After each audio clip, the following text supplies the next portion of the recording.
Cinema മേഖലയിലെ വെളിപ്പെടുത്തലുകളിൽ അന്വേഷണ സംഘം നാളെ യോഗം ചേർന്നേക്കും.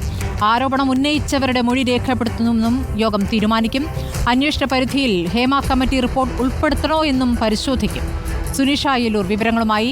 സുനിഷ, ഇന്നലത്തെ മുഖ്യമന്ത്രിയുടെ വാർത്താക്കുറിപ്പിൽ അതിൽ ഹേമ കമ്മിറ്റിയിലെ മൊഴികൾ പരിശോധിക്കുന്ന ഒരു സംഘമായി വ്യക്തമായിരുന്നില്ല. എങ്ങനെയാണ് ഈ സംഘത്തിന്റെ അന്വേഷണത്തിന്റെ സ്വഭാവം എന്നാണ് മനസ്സിലാക്കുന്നത്? ഇപ്പോൾ അന്വേഷണ സംഘവുമായി ബന്ധപ്പെട്ട് തന്നെ ഇപ്പോൾ പ്രതിപക്ഷം ചില വിമർശനങ്ങൾ നടത്തിയിട്ടുണ്ട്. സ്മൃതി, അന്വേഷണ സംഘം അറിയിക്കുന്നത് സിനിമാ മേഖലയിലെ ഈ ലൈംഗിക ആരോപണങ്ങൾ ഉയർന്ന പശ്ചാത്തലത്തിൽ അതുമായി ബന്ധപ്പെട്ട അന്വേഷണം എന്നത് തന്നെയാണ്. തുടക്കത്തിൽ അതിലിപ്പോൾ ഹേമ കമ്മിറ്റി റിപ്പോർട്ട് ഉൾപ്പെടുത്തണോ എന്നതടക്കമുള്ള കാര്യങ്ങൾ ചർച്ച ചെയ്യാനാണ് നാളെ യോഗം ചേരുന്നത് എന്നതാണ്.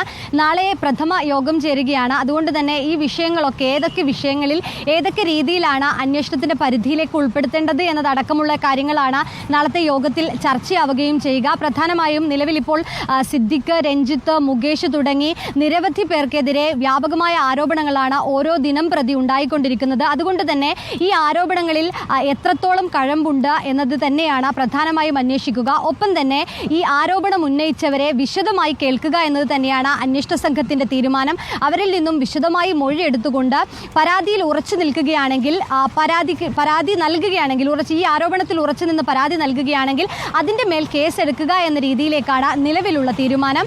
ഒപ്പം തന്നെ ഈ പറയുന്ന ഹേമ കമ്മിറ്റി റിപ്പോർട്ട് അത് അന്വേഷണ പരിധിയിൽ വേണമോ എന്ന കാര്യം കൂടി നാളത്തെ യോഗത്തിൽ ചർച്ചയാകുമെന്നതാണ് സ്പർജൻ കുമാർ IG അറിയിച്ചിരിക്കുന്നത്.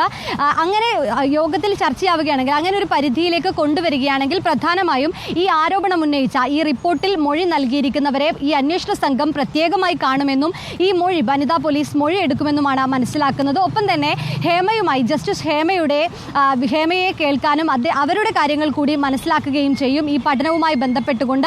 അതിനുശേഷം ഈ പോക്സോ അടക്കമുള്ള വിവരങ്ങൾ, ഈ റിപ്പോർട്ടിൽ തന്നെ പോക്സോ കേസുകളുടെ ഒരു പരമ്പര തന്നെയുണ്ട്. അതുകൊണ്ട് തന്നെ ഇത്തരം പോക്സോ കേസുകളിൽ പരാതി ഇല്ലാതെ തന്നെ കേസെടുക്കുന്ന തരത്തിലേക്കുള്ള കാര്യങ്ങൾ കൂടി കടക്കുമെന്നതാണ് സ്പർജൻ കുമാർ അറിയിച്ചിരിക്കുന്നത്. പക്ഷേ നിലവിൽ ആദ്യഘട്ടത്തിൽ തന്നെ ഈ ഹേമ കമ്മിറ്റി റിപ്പോർട്ട് ഈ അന്വേഷണ പരിധിയിലേക്ക് കൊണ്ടുവരണോ എന്നതടക്കമുള്ള കാര്യങ്ങളാണ് നാളെ ചർച്ച ചെയ്യുന്നത്. സ്മൃതി, ശരി. സുനിഷ അയ്യലൂരാണ് വിവരങ്ങൾ നൽകിയത്. അന്വേഷണ സംഘത്തിന്റെ യോഗം നാളെയാണ്. ഏത് രൂപത്തിലാണ് മൊഴിയെടുക്കൽ, അതിൽ ഹേമ കമ്മിറ്റി മൊഴികൾ കൂടി പരിശോധിക്കേണ്ടതുണ്ടോ എന്നതിലൊക്കെ വ്യക്തത വരാൻ നാളെയാകും.